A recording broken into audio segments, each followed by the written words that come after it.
الحمد للہ وحدہ والصلاة والسلام علی من لا نبی بعدہ۔ کیا آپ نے قرآن کے حقوق ادا کیے ہیں؟ کیا آپ جانتے ہیں کہ حقوق القرآن کیا ہیں؟ اگر نہیں جانتے تو اس ویڈیو کو کمپلیٹ دیکھیں۔ قرآن میں سورۃ الفرقان کی آیت نمبر 30 میں اللہ سبحانہ وتعالیٰ کا ارشاد ہے کہ قیامت کے دن رسول اللہ صلی اللہ علیہ وسلم شکایت کریں گے کہ اے میرے رب، بے شک میری قوم نے اس قرآن کو بالکل ہی چھوڑ رکھا تھا۔ اگر ہم نے بھی قرآن کو چھوڑ رکھا ہے تب کیا ہماری شکایت نہیں ہوگی قیامت کے دن؟ آئیں اس آیت کی تفسیر دیکھتے ہیں۔ ابن کثیر لکھتے ہیں کہ قیامت والے دن اللہ کے سچے رسول نبی کریم صلی اللہ علیہ وسلم اپنی امت کی شکایت جناب باری تعالیٰ میں کریں گے کہ یہ لوگ قرآن کی طرف مائل نہیں تھے، یعنی قرآن کی طرف اٹریکٹ نہیں ہوتے تھے، نہ رغبت سے قبولیت کے ساتھ سنتے تھے، یعنی انٹرسٹ نہیں دکھاتے تھے قرآن کی طرف، بلکہ اوروں کو بھی اس کے سننے سے روکتے تھے۔ جیسا کہ کفار کا مقولہ خود قرآن میں ہے کہ وہ کہتے تھے اس قرآن کو نہ سنو اور اس کے پڑھے جانے کے وقت شور و گل کرو۔ یہی اس کا چھوڑ رکھنا تھا، یعنی یہی قرآن کو چھوڑنا تھا کہ اس میں انٹرسٹ نہ دکھانا، اس کو فالو نہ کرنا، اس کی طرف اٹریکٹ نہ ہونا۔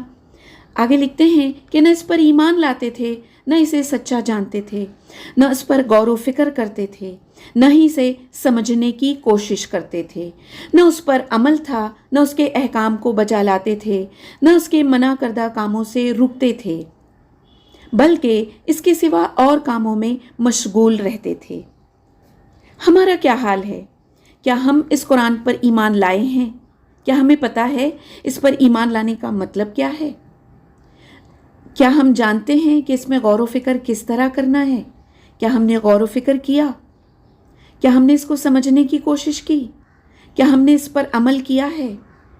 کیا ہم نے جانا ہے کہ اس میں اللہ کے کیا احکام بتائے گئے ہیں؟ کیونکہ قرآن کے ساری آیات جو ہیں یہ اللہ سبحانہ وتعالیٰ کے میسیجز ہیں ہمارے لیے، اللہ تعالیٰ کے احکام ہیں۔ کیا ہم نے یہ جانا کہ اللہ نے کن کاموں سے ہمیں منع کیا ہے؟ یہاں ابن کثیر لکھتے ہیں کہ وہ اس کے سوا اور کاموں میں مشغول رہتے، جیسے کہ شعر، شاعری، غزلیات، باجے، گانے، راگ، اسی طرح اور لوگوں کے کلام سے دلچسپی لیتے تھے، یعنی دوسرے کلام میں، دوسری چیزوں میں انٹرسٹ لیتے تھے اور ان پر عامل تھے، یعنی انہی دوسری چیزوں پر عمل کرتے تھے۔ یہی قرآن کو چھوڑ دینا تھا۔ ہماری دعا ہے کہ اللہ تعالیٰ کریم و منان جو ہر چیز پر قادر ہے ہمیں توفیق دے کہ ہم اس کے پسندیدہ کاموں سے رک جائیں، ہم اس کے ناپسندیدہ کاموں سے رک جائیں اور اس کے پسندیدہ کاموں کی طرف جھک جائیں۔ وہ ہمیں اپنے کلام کی سمجھ دے اور دن رات اس پر عمل کرنے کی ہدایت دے جس سے وہ خوش ہو۔ وہ کریم اور وہاب ہے۔ اپنے رب کو راضی کرنے کے لیے قرآن کے حقوق کو ہمیں جاننا ہوگا اور عمل کرنا ہوگا۔ قرآن کا پہلا حق یہ ہے کہ اس پر ایمان لایا جائے۔ یہ اللہ کا حکم ہے ایمان والوں کے لیے۔ سورۃ النساء کی آیت نمبر 126 میں اللہ سبحانہ وتعالیٰ کہتے ہیں کہ اے ایمان والوں، اللہ اور اس کے رسول اور اس کی کتاب پر جو اللہ نے اپنے رسول صلی اللہ علیہ وسلم پر نازل کی ہے سچا ایمان لے آؤ، اور اس کتاب پر بھی جو اس نے اس سے پہلے نازل کی ہے، اور جس نے اللہ، اس کے فرشتوں، اس کی کتابوں، اس کے رسولوں اور روز آخرت کا انکار کیا، وہ گمراہی میں بہت دور تک چلا گیا۔ گویا ایمان نہ لانے والے گمراہ ہو جائیں گے۔ ایمان لانے کا مطلب یہ ہے کہ زبان سے اقرار کرنے کے ساتھ ساتھ دل سے مانا جائے کہ قرآن اللہ کی کتاب ہے، اور جسم کے اجزاء یعنی باڈی پارٹ سے قرآن پر عمل کیا جائے۔ اللہ تعالیٰ کی کتاب پر ایمان لانے کا مطلب یہ ہے اس کے تمام احکام اور سب تقاضوں پر عمل کیا جائے اور ان کی خلاف ورزی نہ کی جائے۔ اس چیز کو سامنے رکھتے ہوئے ہر مسلمان کو غور کرنا چاہیے کہ وہ اپنی زبان سے قرآن مجید پر ایمان لانے کا جو دعویٰ کر رہا ہے، کیا اس کی عملی حالت اس دعوے کی تصدیق کر رہی ہے یا نہیں۔ دوسرا حق جو ہے سورۃ الاعراف کی آیت نمبر 204 میں اللہ سبحانہ و تعالیٰ بتاتے ہیں کہ اور جب قرآن پڑھا جائے تو اسے غور سے سنو اور خاموش رہو تاکہ تم پر رحم کیا جائے۔ یعنی کوئی اور بھی قرآن پڑھ رہا ہے نا، تو اس وقت ہمیں حکم ہوا ہے کہ غور سے قرآن کی تلاوت کو سنا جائے۔ کسی اور کو سننا تو دور کی بات، ہمارا تو یہ حال ہے کہ جب ہم خود بھی پڑھ رہے ہوتے ہیں قرآن کو، قرآن کی تلاوت کر رہے ہوتے ہیں، تو ہم جو ہے وہ غور نہیں کر رہے ہوتے ہیں اس کی آیات پر، بلکہ ہمارا دھیان تو کہیں اور ہی ہوتا ہے۔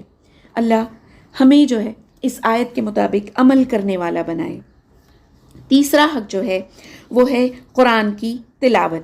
سورۃ البقرہ آیت نمبر 121 ہے، جس میں اللہ پاک ارشاد فرماتے ہیں، جن لوگوں کو ہم نے کتاب دی جبکہ وہ اس کی تلاوت اس طرح کرتے ہوں جیسے اس کی تلاوت کا حق ہے، تو وہ لوگ ہیں در حقیقت اس پر ایمان رکھتے ہیں، اور جو اس کا انکار کرتے ہوں تو ایسے لوگ ہی نقصان اٹھانے والے ہیں۔ تو اس آیت میں اللہ تعالیٰ کہہ رہے ہیں جن لوگوں کو ہم نے کتاب دی ہے وہ اس کتاب کی یعنی قرآن کی تلاوت اس طرح کرتے ہیں جیسے تلاوت کا حق ہے۔ اب سوال یہ اٹھتا ہے کہ یہ حق کیا ہے کہ جس کے مطابق ہم نے اس کتاب کی قرآن کی تلاوت کرنا ہے؟ مفسرین لکھتے ہیں کہ حق یہ ہے کہ جیسے رسول اللہ صلی اللہ علیہ وسلم تلاوت کرتے تھے ویسی تلاوت کی جائے۔ اب اس کے لیے تو ہمیں تجوید کا علم ہونا چاہیے، اس لیے اگر تجوید نہیں سیکھی ہے تو ضرور سیکھیں تاکہ مخارج، صفات و قواعد صحیح ادا کیے جا سکیں۔ اللہ سبحانہ وتعالیٰ کہتے ہیں، سورہ مزمل آیت نمبر 4 ہے یہ، کہ اور قرآن خوب ٹھہر ٹھہر کر پڑھو، اطمینان کے ساتھ پڑھو۔ تب اگر ہم 15 سے 20 منٹ میں ایک پارہ مکمل کر لیتے ہیں تو کیا اس آیت پر ہم عمل کر رہے ہیں؟ نہیں کر رہے ہیں، کیونکہ اگر ہم نے قرآن کو خوب ٹھہر ٹھہر کر اطمینان سے پڑھا تو ایک پارہ 15 سے 20 منٹ میں مکمل نہیں ہو سکتا۔ اس بات پر ہم نے دھیان دینا ہے۔ چوتھا حق جو ہے وہ یہ ہے کہ قرآن کی آیات میں تدبر کیا جائے۔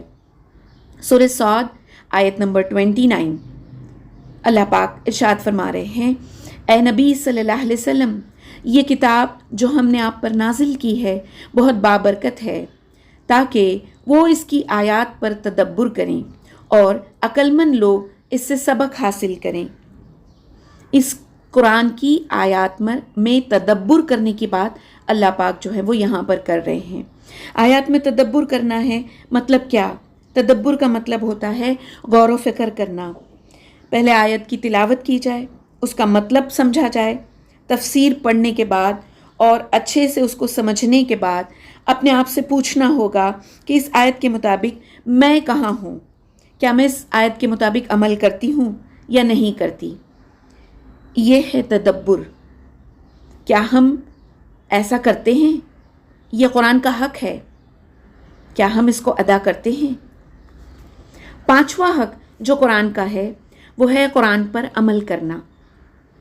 سورۃ الانعام آیت نمبر 155 اللہ سبحانہ و تعالیٰ کہہ رہے ہیں، اور یہ کتاب جو ہم نے نازل کی ہے بڑی بابرکت ہے، تو تم اس کی پیروی کرو اور تقوی اختیار کرو تاکہ تم پر رحم کیا جائے۔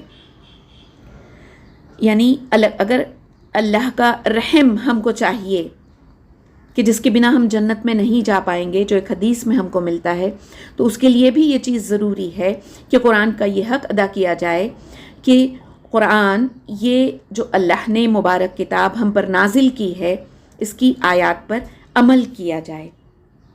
چھٹا حق یہ ہے کہ قرآن کی تعلیمات کو دوسروں تک پہنچایا جائے۔ اللہ کے رسول صلی اللہ علیہ وسلم نے ارشاد فرمایا، میرا پیغام لوگوں کو پہنچاؤ اگرچہ ایک ہی آیت ہو۔ صحیح بخاری کی یہ حدیث ہے۔ تب اگر قرآن کے اس پیغام کو ہم کو لوگوں تک پہنچانا ہے تو اس کے لیے ضروری ہے کہ پہلے ہم خود جانیں نا کہ یہ قرآن کیا ہے۔ اس کے لیے پہلے تو خود ہمیں قرآن کو جاننا ہوگا، تبھی دوسروں کو بتا سکتے ہیں۔ اس کے لیے ہمیں قرآن کا علم حاصل کرنا ہوگا۔ اور قرآن کا علم حاصل کرنے کے لیے ہمیں اہل علم سے علم حاصل کرنا ہوگا۔ اللہ ہمیں علماء اکرام کے دروس میں جانے، شامل ہونے، اس سے فائدہ حاصل کرنے کی توفیق عطا کرے۔ اللہ تعالیٰ سے دعا ہے کہ اللہ ہمیں قرآن کے حقوق جاننے اور ان پر عمل کرنے کی توفیق عطا فرمائے۔ آمین۔